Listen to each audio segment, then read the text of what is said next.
let's do an audio check real quick. Hi guys. Okay, so you should be seeing my notebook here. If you could let me know in the chat. Oh, you know what? Oh, how funny.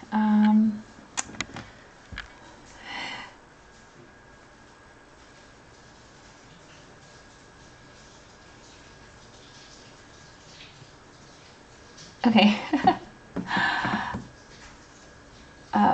You would think by for how many times I've done this, I have everything down, right? But I'm still figuring out all of the kinks. So could you guys let me know what you guys see in the screen?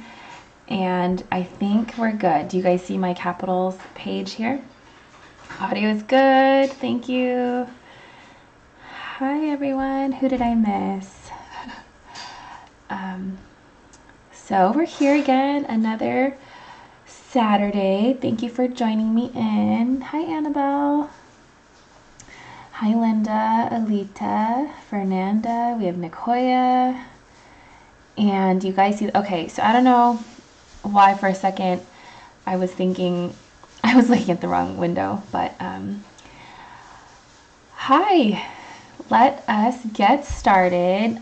If you are just joining in, welcome. I'm so happy to be tuning in again with you guys. The long-awaited capitals are here. I'm super excited to slowly introduce this to you guys. What's really awesome is that having this ability to tap into you guys live is just getting that instant feedback as I develop more courses and materials. So consider this kind of your VIP seat into what's to come. So it's really awesome that you guys get to be part of this process. So to answer your question, my notebook here is actually a Rhodium notepad, believe it or not. I love this thing. I dug this out of one of my bins in my storage area, so it was really fun to come across this. I think it's called, I'm gonna have to get back to you, because usually there's like a number to tell you which notepad it is, but I don't have that for some reason. I only have this information. So I will look that up and link it down below. I always try to come back and add any notes to the description that will help you guys when you refer back to this training. Hi Barbara, welcome. Good morning.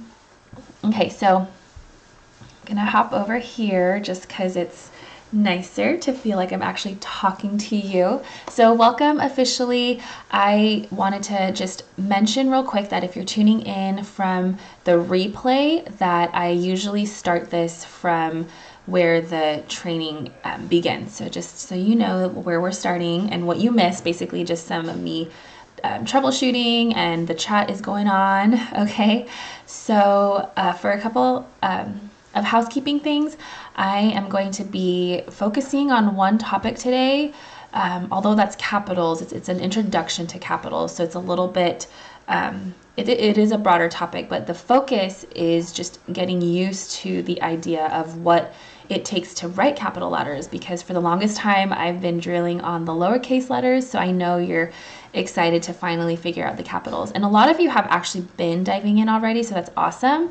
I'm hoping that this is a good way to kind of build those basics, that foundation again. You guys know how that's just important to me. And then I'm going to go ahead and flip over down now. Let's go ahead and just dive right in. Yes, this is a really cool notebook. I feel like this is neat because you can make notes right here on the left side, and then you can kind of label your page. It's really, I've used this down. I actually this is one of the first notebooks I got. I should invest in a couple more. And what's really cool is, for those of you in my in-person workshops, this is familiar to you, but for those of you who haven't taken an in-person workshop with me, this is, you might find this familiar, these guide sheets. I'll link it down below, but it's basically on my website at piecescalligraphy.com/learn. And I made these slant lines bold here, okay? And this is a 55-degree And what's really cool is you can slip this underneath your page and see the guidelines underneath. So it's almost like having prepared guidelines for you instantly. So just a little tip there if you do have something like this graph paper. Okay, hi. Hi, Lucy. Okay, so I wanted to do this introduction to capitals. There's so much to dive into because everything from letter form and structure and where to apply the shade and drills and troubleshooting and how to make sure that you keep balance with your piece and even to keeping the sizing consistent.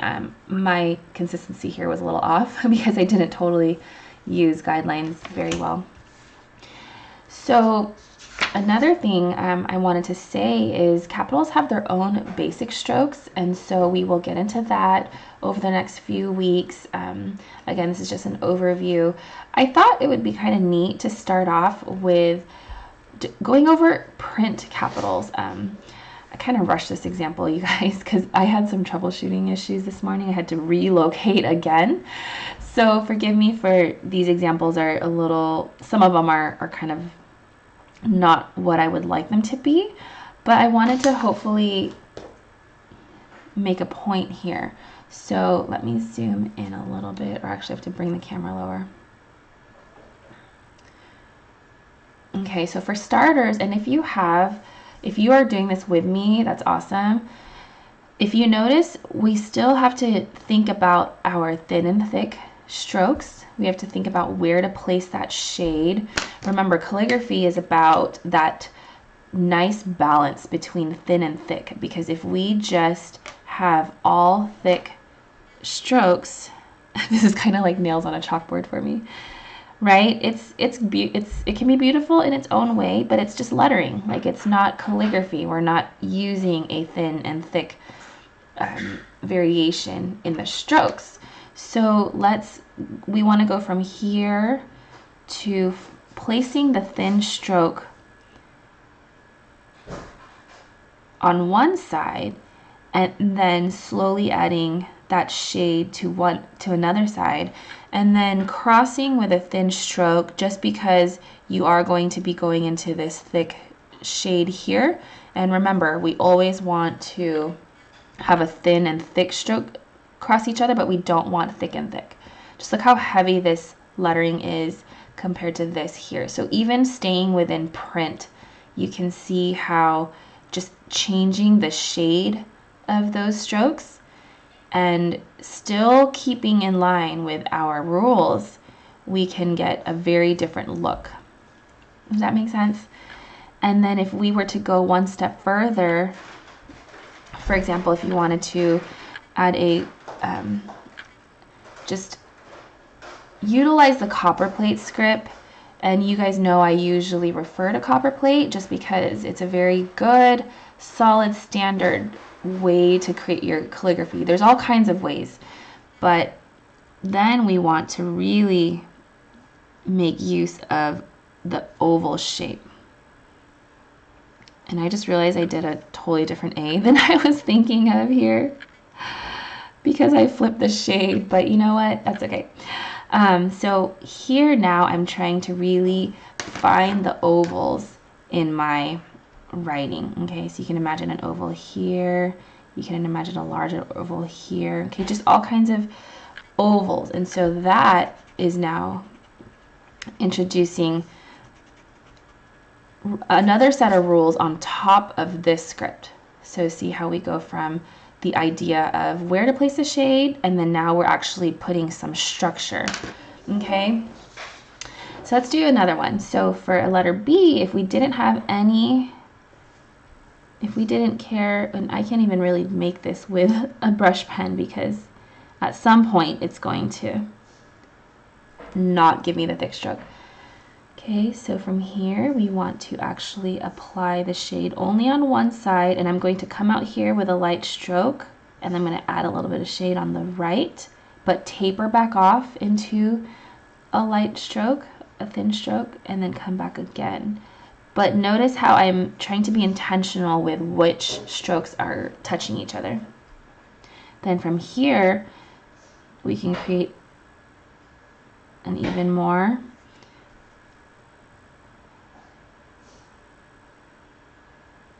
a little bit more of a complex structure. Okay, so now I'm still utilizing that same idea that I used here in the print. Okay, so I don't want to spend the whole half hour, I know that'd be fun, right, going through this whole alphabet, but instead I kind of wanted to just because that would take up this whole half hour, and I don't know if that's something you guys want to do right now, because I think it would be more important to focus on just the basic strokes that create these capitals. So maybe I can see what you guys want to do, just because I know these trainings are just so far spread out. I'm going to flip over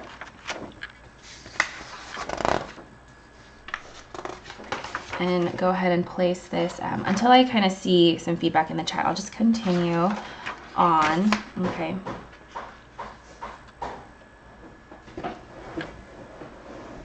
All right. So let's go ahead and talk about the basic strokes that create these letters. Okay, so I'm going to go through them quickly just so you have an introduction to them. And then I'll go ahead and probably just do as many as I can get through since we're kind of halfway through. Yeah, I can do the A again. So let me show you. I will do the A right after this, Annabelle, and then we can kind of see how the basic strokes fit into our capitals. Where is my... Okay, so if I have... I'm going to use a small, you know what, for demonstration purposes, I'm going to use a 10 millimeter X type here, okay? So if this here is my baseline, and this here would be my second ascender, okay, can you guys see that? So here's my waistline, okay. So for starters, we want to have this downstroke here. And this looks really kind of, this is really large for me using this small pen. I would probably want something in between this 10 millimeter X height here. I just think it's good for demonstration purposes. Okay, so we start off to the right, from the right actually, and we go down into this thick stroke as we're on the slant line. And I love that you guys can see the slant line through my paper, because what happens is this area here, we want this area to be where our thick stroke is. Okay, so this stroke is going to be in a lot of capital letters. And so another way, a way I like to practice these downstrokes, you can also call it an S curve, is to imagine this slant line back here, like I can see it, and then I like to start a little bit to the right of it, and then I go down onto the slant line, and then I taper back off. Because what this does is it gives me this guide of where I'm aiming onto, and then once I get onto there, it's like a racetrack. Once my pen gets onto that downstroke, then I know I can really push down and get that full pressure, and then taper off lightly.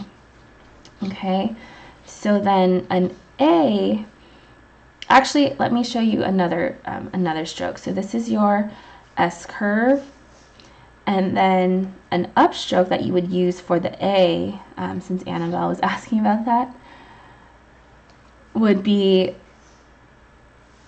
sort of the opposite of this, opposite direction. So here we went downward, right? We went down into this stroke, but now we're going to do an upstroke, which is doing the same thing, but we're going to go upwards. And remember, thin up, thick down. So anytime we go up, we are using a light stroke. Okay, a little shaky there. But see how it's the same shape, but no shade. And that's just because we're going up now. Okay, so light stroke. And then I'm following that same path. So then from there, let me use another color if I have it. We can add a downstroke here. Okay, so I started with a light stroke and then I tapered. Actually, I increased the pressure as I went down. And then we can cross the A here. Okay. Or another way we can do that. Let me add some guidelines here.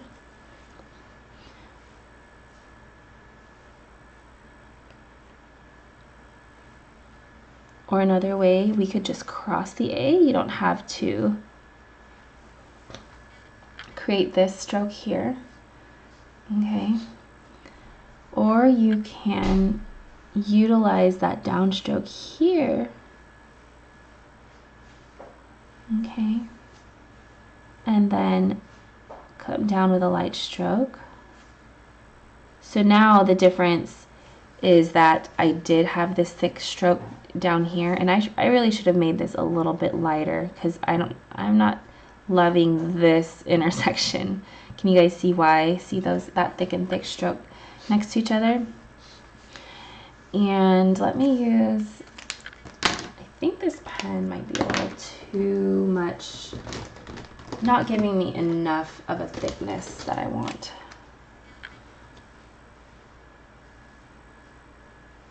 There we go. Okay. Okay. Hi, Jenny. Yes, see all the couples at some point. I'm agreeing with you. I'm pretty sure everyone would love to see each capital broken down. And then I'm also concerned of how long that would take. So I'm going to probably film that and share that with you guys separately, just because I know these trainings just fly by. We have 10 minutes left. Okay. All right.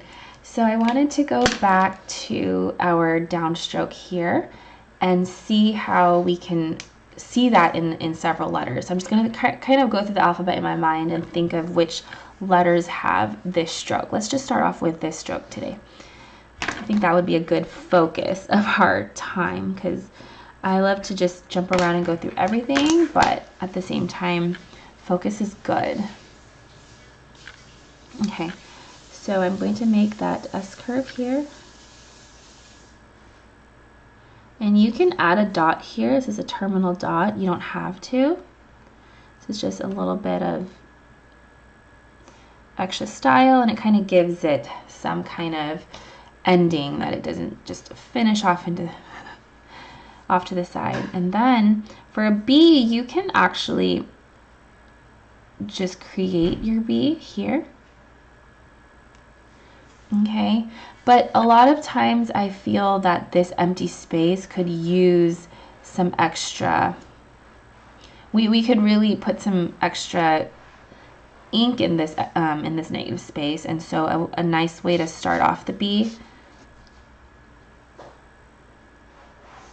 is with this lead-in stroke here.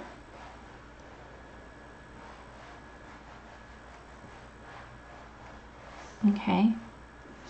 And so this just is a little bit of pressure, and I'm coming around and over. So a couple of things about this B is that I have this thick stroke here, but then as I'm going upward, right, I'm going back into my light stroke, thin up. And then you have to be careful of this area here, making sure that I should have kept this even thinner, but you know, just remembering that we don't want to cross too thick strokes. Okay, and then as a whole, you can still see all of the ovals in my B here. Okay, and this is something that I'm slowly shifting in my teachings, because up until recently, I didn't really stress the copperplate style in my script.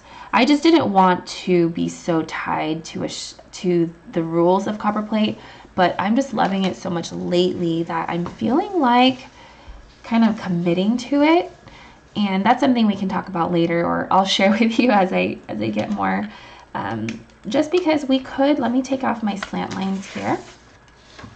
We could just focus on brush lettering, and you can have so many different kinds of bees. You can have that upright basic bee that you saw earlier. You can add a little bit of style to that bee. This is just me not giving any, I'm not focusing on a certain slant line. I mean, it's generally upright. You can turn that bee so that it is on a slant, right? Nope, I don't think I like where this one's going.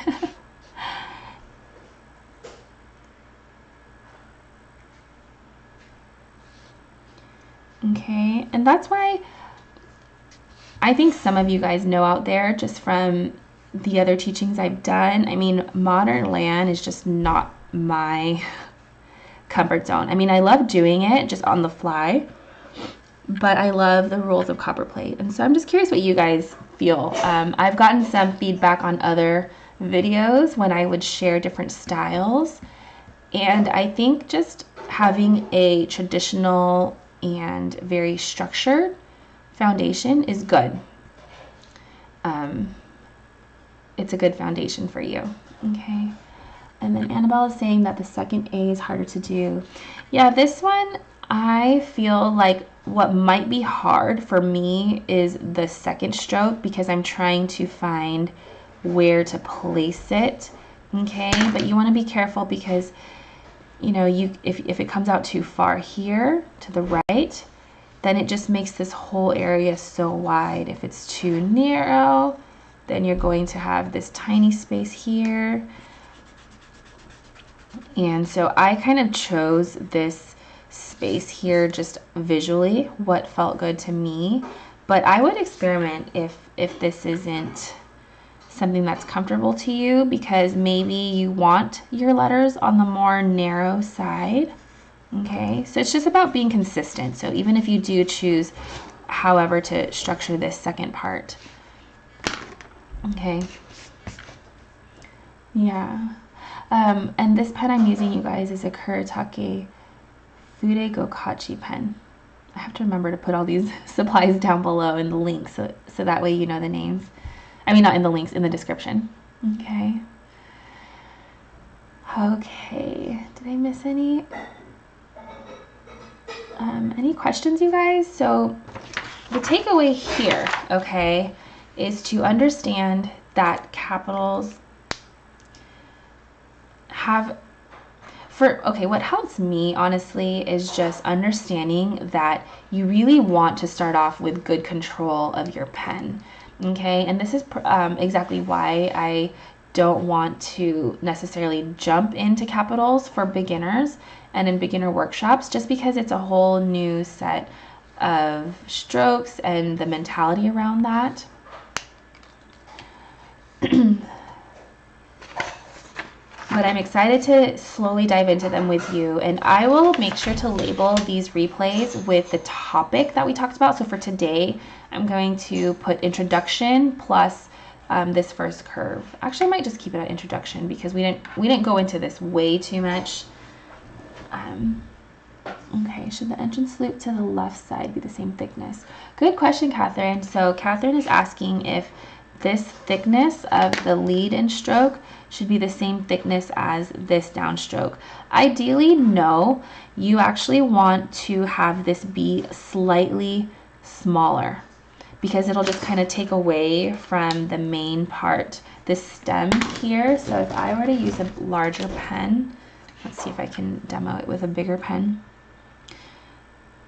So if this is the thickness of the main stem of my bee, then I would actually want this to just a little bit of thickness here. It's a really, I haven't used this pen in a while. I just grabbed it. I don't think I made this thin enough, but the idea is that you don't want to take away from this thick stroke. Does that make sense? So you do want it slightly thicker. You do, it is nice to have some shade. You don't have to either. You can totally just, I think this pen is just too flexible. It's kind of hard to see the, let's use a different one.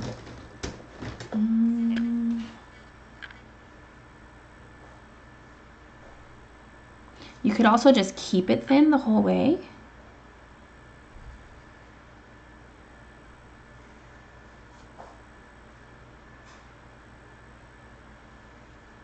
Okay. Hi, Debbie. Okay. Oh, and Lucy, yes, we talked about this, connecting capital letters. Okay, so for starters, what I wanted to tell you is that when we could connect, not all capitals have to be connected. Okay, so that's just for starters.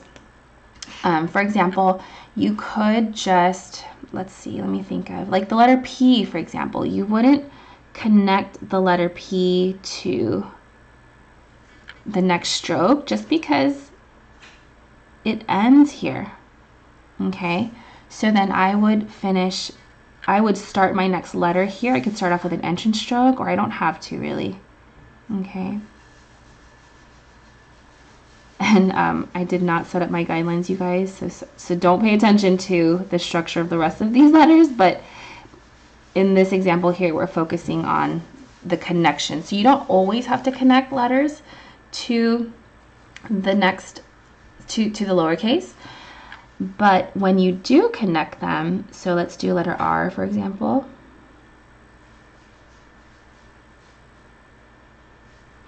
You can stop here, and you could either come down below the baseline, or and maybe flourish this ending part, or you can just finish up at the top here. Okay. And then that would be my entrance stroke into the next word. So let's say, like Ron. I'm trying to think of short names, just for the example purposes. So I would connect the R. So it kind of depends. You have to see the letter in its entirety and then find a way to connect. And if there is not really an intuitive way to connect it, or if you don't think it can connect, I would just keep it by itself. Like B's, for example, sometimes I end here. Sometimes I like to bring it all the way out and then connect to the next letter. So at this point, this isn't really the best connection that I've taught you guys before with an entrance stroke, but it is just a way to kind of keep, oh, I was gonna write Barbara, but let's just write Bab. So you can kind of see where you just kind of make a judgment. And I think that's something that I want to work on, kind of like a guide to what letters should be connected to each other. Okay. For the letter C, you can end your C in here. Or, and I got this example from my calligraphy friend Young Hae. If you guys know her work, let's just write Cali, like California. Okay, so this was a really fun way to keep the connection, but she kind of utilized a mini flourish here to connect there. Otherwise, if I used this first example, then I would just start my next letter next to it. But keeping the width here as if I were to have some kind of entrance stroke or connecting stroke, but just being careful about the spacing. You don't want it to be a completely separate letter. Okay, so I hope those examples were helpful. And it's 9:30. Well, it's a little past, so I hope that is helpful. You'll take that, Barbara. Awesome. Did I miss any questions? What I love? Yes. Okay, Shrees was asking about, you asked earlier a tip for warming up, right? And you're asking about intentional practice. And so I would say that you always, it kind of depends on what you need for whatever you're about to do. So if you're just writing for fun, not really for any purpose, like a final piece or anything in particular, then I would say just warming up. You could really pick whatever you wanted. I wouldn't say there's a right or wrong way to warm up if you're just trying to put your pen to the page. But say, for example, you're doing a final piece, then maybe you'd want to do the whole alphabet first, or maybe you want to do drills that would help you with the tricky letters that you're about to write. Or you would at least, at the very least, do some basic strokes just to kind of get into the flow of all these different ways to write your letters. And I think of it kind of like you're preparing for a sporting event, right? You can really warm up as little or as much as you want. So if you are going to do something really big, then you'd want a full warm up. If you're just kind of doing some physical activity but not needing to use all your muscles, or you're not trying to be too competitive or anything, then maybe just kind of getting your blood flowing would be good enough. So I hope that's helpful. Let me kind of peek back. And I see what you're saying with you wanting to make the most out of your warm up. You'll kind of find your groove too as you go. I would kind of start off with more focus on your warm ups and then doing your final piece, because you wouldn't hit the ground running, for example, with cold feet and no blood flowing, right? You do still want some degree of warm up. A random funny story is I actually did a final piece with a new pen that I've never used for the first time without warming up. It was scary. I made a slight bit, not a mistake, but it wasn't like a good spacing of one of the first words in that piece. But then once I got the flow of it, I was able to kind of make up for that. But that was really bad. I should not have done that final piece without warming up. Awesome. All right, guys, we're a little bit over time. I can't believe baby's still sleeping. I would have her come and say hi, but she had a late night last night. We were out with some friends. But thank you for tuning in. Again, this is going to be on the replay. If you're already watching this on the replay, awesome, you found it. And I will link down below. I'm going to have to make a mental note. I'm adding the tools that I used today. So this rodeo notepad, the pens, a link to the paper, the guide sheet that I used. And then I will also be probably reaching out to you guys just for what you guys want to see next. If you liked the structure of today, you can kind of easily see how just 30 minutes flies by. So let's hone in on certain things that we can build up to this segment. And then I did a quick poll on Facebook yesterday or recently to see what you guys were interested. And surprisingly, a lot of responses were on flourishing more than capital. So I thought that was really interesting. There's kind of a little bit of a half and half going on there. And so I'll go ahead and see what we can focus on next. But stay tuned. You guys are going to hear from me first here. I've mentioned it before, but this is kind of my official, as in I need you guys to hold me accountable. October 2018 is the month that I want to launch the intermediate course. So I'm super excited. I'm really nervous, actually. I just taught my first intermediate course last weekend, and Barbara, who's in the chat, was there. And so it's just something new for me. And so it's really fun. I'm glad that I'm finally pushing myself to go into the advanced techniques that a lot of you have been looking forward to diving into more detail. And so I'm going to be rolling out a course, but the good news, because you're here, I know you've already either taken a course with me or an in-person workshop. And so I'm really going to be tapping into you guys for feedback on the resources and the materials that I develop for that full course.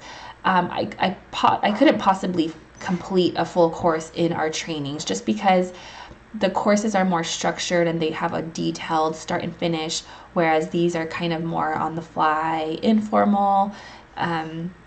But I'm hoping that that'll be it'll be helpful to have you guys chiming in and giving me feedback. So I'm already seeing some fun responses in the chat, and so just look out for more information with that. I just wanted to get the date out there. I just think committing to a date is my first goal, because if I don't give myself a date, I will never do it. And so October 2018 will give me enough time to practice, get some feedback from you guys, develop some materials, and I will be checking with you guys if anyone would be interested in a beta launch, which is just fancy words for saying a first go around with the course before it's live.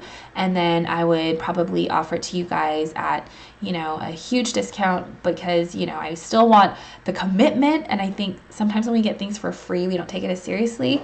So my trade-off to you would be you get first dibs on checking out the content, being part of that process of developing it into its final piece. So let me know if that's something you're interested in, or you can let me know later. But I don't want to take up too much more of your time since it's past our time there. So thanks for tuning in, you guys, and I will catch you next month. Bye.